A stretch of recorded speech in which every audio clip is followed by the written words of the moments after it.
සුබ දවසක් කියලා ප්‍රාර්ථනා කරනවා සියලුම දෙනාට. මාධවී ප්ලාන්ට් නර්සරි එකෙන් මම අද ඔයාලට පෙන්වන්න හදන්නේ රුපියල් 500කින් පටන් ගන්න පුළුවන් පුංචි ව්‍යාපාරයක් ගැන. ඇත්තටම මමත් රුපියල් 500කින් තමයි මේ පටන් අරගෙන මම මේ විදිහට කරගෙන ගියේ. මාත් ඉස්සෙල්ලාම කරේ රුපියල් 500කට ජපන් රෝස් අතු ටිකක් අරගෙන ඒ ටික හදාගෙන තමයි මගේ ව්‍යාපාරේ පටන් ගත්තේ. මම ඔයාලටත් ඒක කියා දෙන්න තමයි හිතුවේ. ඉස්සෙල්ලාම අපි මාධ්‍ය විදිහට වැලි කොටස් දෙකකට ලොකු බල්ලරවම තියෙනවා අයින් කරලා සියුම් වැලි කොටස් දෙකකට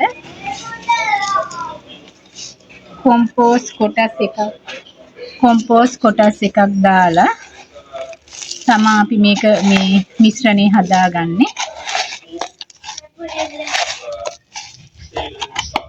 දැන් අපි මේ වැලි කොම්පෝස්ට් මේ විදිහට හොඳට කලවම් කරලා ඊට පස්සේ ඔයාලට පුළුවන් පොලිතින් බෑග් තියෙනවා කඩේ. මේක ග්‍රෑම් 250ක් රුපියල් 240ක් වගේ වෙන්නේ. මේකට ග්‍රෑම් 250කට පැකට් 70ක් 80ක් විතර අල්ලනවා. ඒ වගේ ටිකක් ගෙනල්ලා මෙන්න මේ විදිහට ඔයාලා මේ මිශ්‍රණය පුරව ගන්න. පුරවගෙන මේ වගේ ගොඩක් නෙමෙයි ටිකක් පුරව ගන්න. පුරවල ඊට පස්සේ මේ වගේ ජපන් රෝස අතු අරගෙන ජපන් රෝස අතු වැඩි දිගට ඕනේ නැහැ. මෙන්න මේ ගානට කඩලා ගත්තා මඟල් 2-3කට ප්‍රමාණයට කඩලා ගත්තාම ඇති. ඊට පස්සේ ඒ වගේ කඩාගත්ත අතු ටික ඔයාලට පුළුවන් මේ පොට් එකේ හිටවන්න.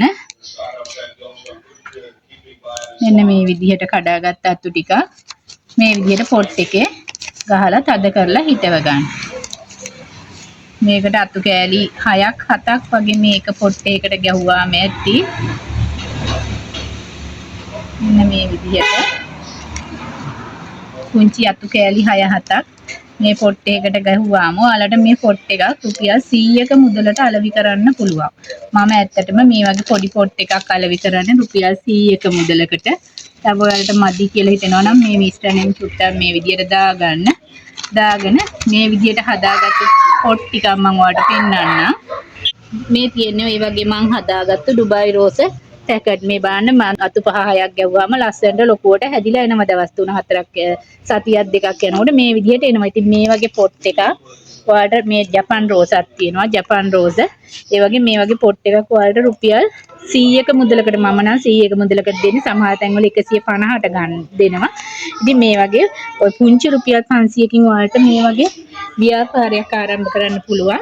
මම ආරම්භ කරනකොට මම අතු 100ක් අරගෙන තමයි මමත් ආරම්භ කළේ. ඉතින් මේ ව්‍යාපාරය ආරම්භ කරන කෙනෙක් ඉන්නවා නම් ඔයාලට පුළුවන් මාධවී ප්ලාන්ට් නර්සරි එකේ රුපියල් 500කට අතු කෑලි 100ක් ලබාගෙන මේ වගේ පුංචි ව්‍යාපාරයක් ආරම්භ කරන්න. ඔයාලට මම තව දෙයක් පෙන්නන්නම්. ඔයාලා මුලින්ම ඔයාලගේ පෝච්චි සඳහා වියදම් කරන්න එපා. මෙන්න මේ වගේ මේ ගෙදරින් ඉවතලාන මේ හාල් කවරේ මේ විදිහට යට සිදුරු ටිකක් කපලා ඊට පස්සේ ඒකේ පැත්තෙනුත් මේ වගේ සිදුරු ටිකක් කපන්න. ඔන්න ඔහම කතුරක් ගත්තාම අපිට කපා ගන්න පුළුවන්. මේ විදිහට කපලා දාලා ඊට පස්සේ මේක මෙහෙම මේ පැත්තට නමන්න. නැවුවහම ඔයාලට හොඳට පෝච්චියක් විදියට තමයි එන්නේ. මමත් මුලින්ම ගෙනාව අතු හිටව ගත්තේ ඒ ආකාරයට. එතකොට ඔයාලට ඒක බලා ගන්න නඩත්තු කරන්න පහසුයි. ඊට පස්සේ මේකට ගෙදරින් ඉවතලන පොල් මුඩු කෑලි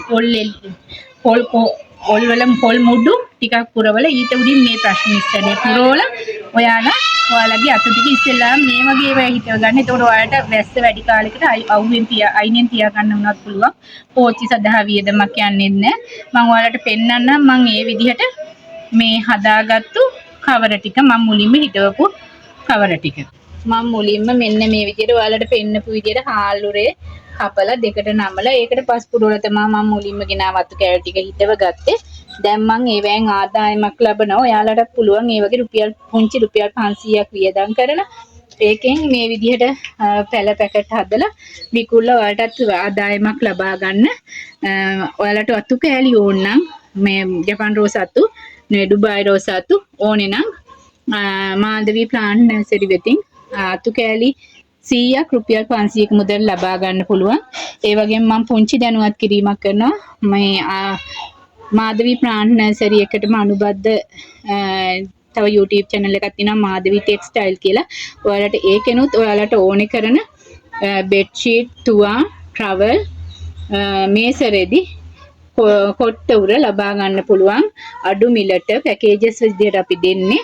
ඒ පැකේජස් ඩිලිවරි ෆ්‍රී ඔයාලට ලබා ගන්න පුළුවන්. ඒ මාධවී ටෙක්ස්ටයිල් කියන YouTube channel එකත් ෆලෝ කරන්න කියලා මම ආදරයෙන් ඉල්ලා සිටිනවා සියලු දෙනාටම සුබ දවසක්.